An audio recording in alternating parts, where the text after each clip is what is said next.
Okay, now let's talk about how Japanese women stay beautiful. Japanese women do look younger in general, and I think so too. Now, people say I look younger, and when I compare myself with other men, even comparing with other Japanese men of my age, I am pretty confident that I do usually look younger. However, when I compare myself with other Japanese women, yes, quite often I do look younger, but also I do often encounter Japanese women who look as young as I am or even younger than myself. Beautiful after 50. The Japanese women's approach to hormonal health. That's something I'm going to talk about today, so stick around. Hi, my name is Hachiaki Takamiya, a 62-year-old biohacker based on Japanese natural health and the author of Live Wiser, Not Smarter. Recently, I got this question to one of my videos. Would you please make a video on how Japanese women support their hormonal changes after 50 plus to stay healthy, mobile, and beautiful? So today, I'd like to address this question. However, I'm not an expert on this. In fact, I'm not a medical expert, so I'm not an expert and a health expert either. But when I talk about health in general or men's health, I have my personal experience. I usually do my research, but because I try doing it myself, I have my own experience, and I usually compare my experience with all the research data and experience of other people too. So I have this base to compare to. But when it comes to women's health, I don't have a personal experience. And then by not having the experience, you don't have a base to compare to. So even if I research, it's still not the same. I mean, I don't fully understand the impact because I haven't tried that myself. Therefore, if you want to know about women's health, better to go to women's expert or some experts who specialize in this field. So that is one thing I would like to say. Having said that, because I speak Japanese, I can search in Japanese and I can get certain information about how Japanese women tackle this issue. So that's what I would like to share with you today. So in today's video, I'll be first talking about how Japanese women over 50 stay healthy and mobile, and how Japanese women over 50 stay beautiful. So if you're interested, please watch the video until the end. Now, those of you who just discovered this video today, this is the Ikigai Diet channel, which is a health and longevity channel. We usually cover things like diet, exercise, mindset, and sometimes we cover Japanese blue zones because there are several blue zones in Japan other than Okinawa, and we cover from Japanese traditional health method to modern Japanese health trends such as chokatsu. So basically, this is a channel about how to increase health span for people over 50 or 60. So if you're interested, please subscribe to this channel. Thank you. Now, so these are the common guidelines for staying healthy during and after menopause, like international guidelines. And this is pretty much the same in Japan. So, eat a healthy diet, get enough calcium and vitamin D, be physically active, and maintain a healthy weight, limit to avoid alcohol, and don't smoke. These are pretty much the same in Japan. And so osteoporosis is often talked about as a risk after menopause. So you need to pay attention to your bone health. So those two activities, get enough calcium and vitamin D and be physically active, apply to this area to strengthen your bone, but not only your bones, to muscle mass as well, bone and muscle. And for the being physically active part, apply to heart health as well, because heart health is one thing you need to pay attention to after menopause, or, during menopause or after menopause. And for the exercises in Japan, it's probably the same as other countries. Often, walking is recommended, or jogging and strength training. So walking and jogging are recommended as aerobic activities, which are good for your heart health, but also they are good weight-bearing activities which can support your bones. Because when you walk, especially when you jog, you have an impact when you land. Your foot land the ground. There's an impact, and then that sends a signal to your bone. That bone needs to become stronger. So any kind of weight-bearing activities, walking, running, or playing tennis, badminton, that kind of racquetball, or jumping, or stair walking, they're all considered good for your bone health.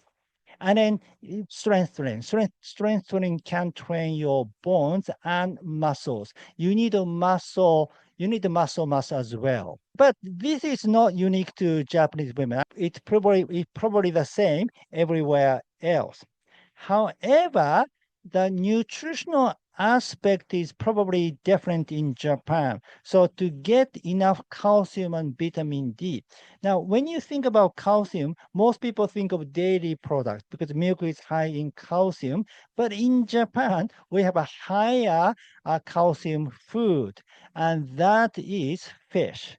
And fish is high in vitamin D as well. So when you think about both calcium and vitamin D, fish comes first in your mind in Japan because we have so many fish, products in Japan.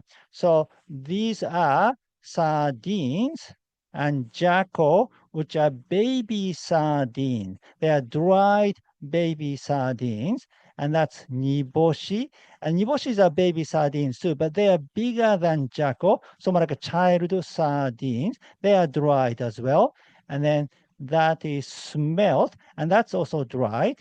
And then silver stripe round herring and Japanese pond smelt. So they are all small fish, which I talked about in the last few videos, that you can eat the bones as well. Therefore, they have high calcium content. When you eat fish, if you don't eat the bones, then you don't get much calcium. The key is eating the bones as well. So eating small fish is the key.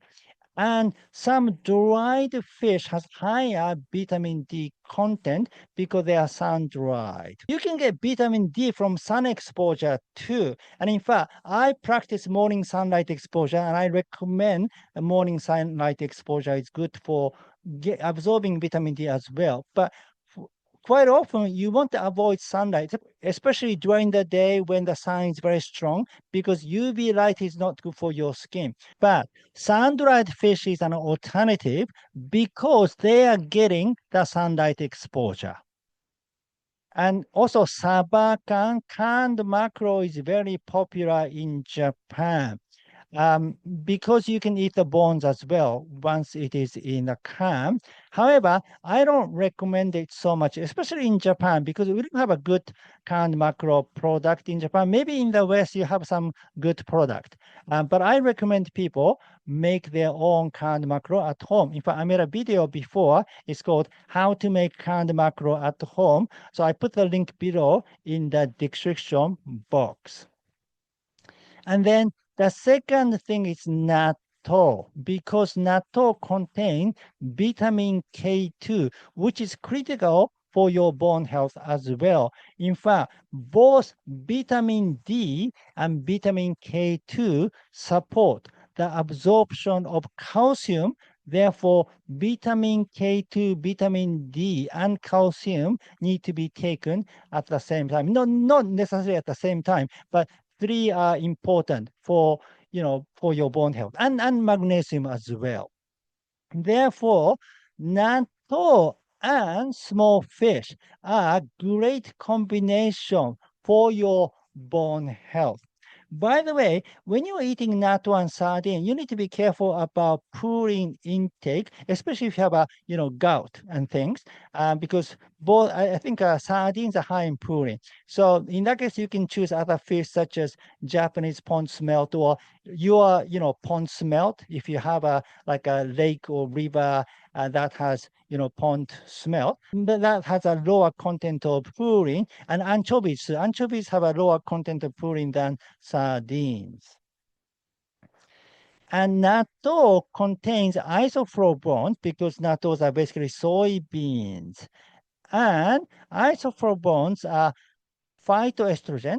These compounds have a structure similar to human estrogen and are thought to help balance hormone levels, potentially alleviating some menopause symptoms. And that applies to other soy products such as tofu and miso. In fact, soy products are a big part of our diet in Japan. So I suppose not only natto, but including tofu and miso, I suppose can be one of the Japanese women's secret to, go through this menopause period.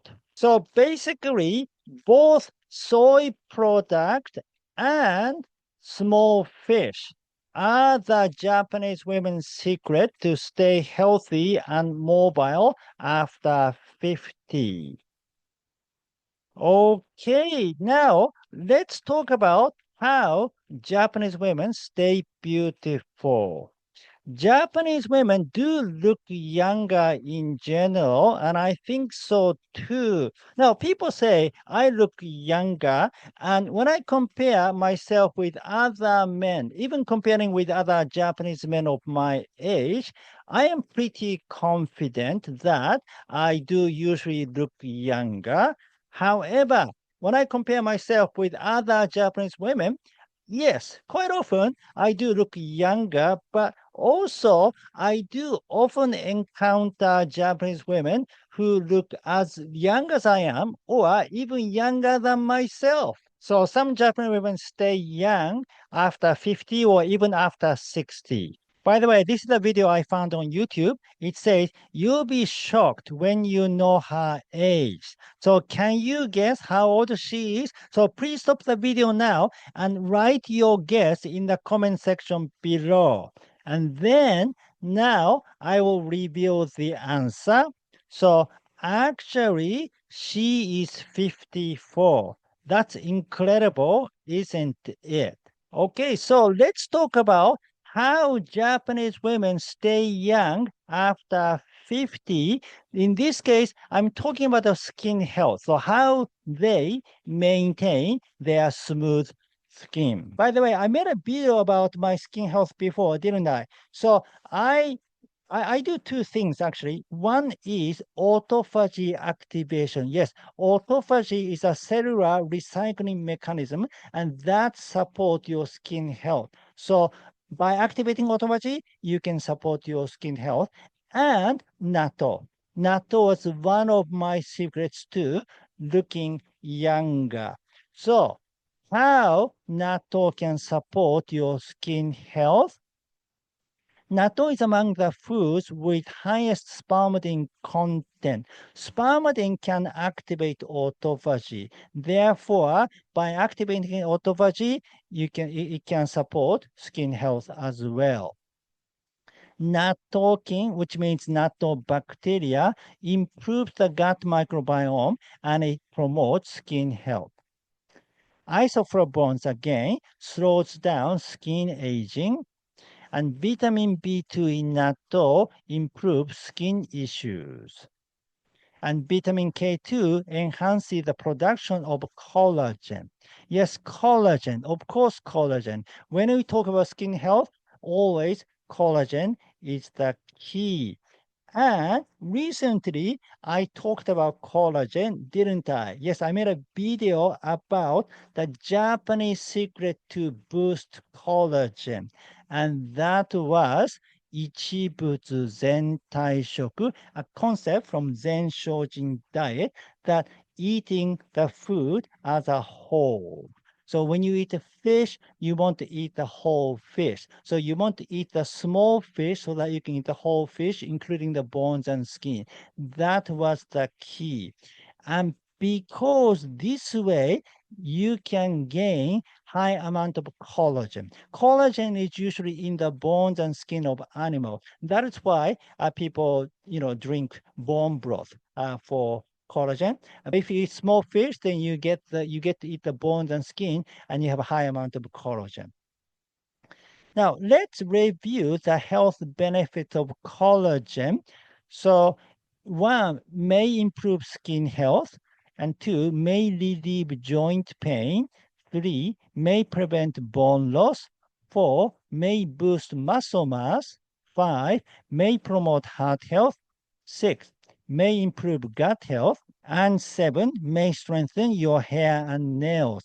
Those are all important elements for menopause, premenopause, during menopause, after menopause. So collagen is the key. The collagen is the key to women's health around 50. So both natto and small fish are good for your skin health as well. So the bottom line, the Japanese secret to women over 50 staying healthy, mobile, and beautiful are eating soy product and small fish, along with doing exercises and other things too. But these two dietary aspects are unique to Japanese women. And also, they do eat other foods too. When you talk about nutrition, all kind of nutrients are important. And if they have a Japanese diet, I'm pretty certain that they eat mago wa yasashi koku, because mago wa yasashi koku is very popular in Japan among health conscious people. So mago wa yasashi koku, ma means beans, go means nuts and seeds, wa means seaweed, ya means vegetables, sa means fish, shi means mushrooms, it means tubers, ho means whole grains, and ku means fruit. And fermented food, that is also big in Japanese diet. So I would say the secret of Japanese women to stay healthy, mobile, and beautiful are practicing mago wa yasashi koku and fermented food. Now, if you want to know more about the Japanese diet or how this can be your ideal diet, please read Chapter 3, The Ideal Diet to Increase Health Span in Live Wiser, Not Smarter. Okay, that's it for today. Thank you for watching. Again, my name is Hachiaki Takamiya, the author of Live Wiser, Not Smarter. If you like this video, please give me your thumb up and subscribe to my channel. And please leave your comment how women around 50 in your country approach hormonal health. Thank you. And I said I made a video about skin health before, so this is the one if you're interested.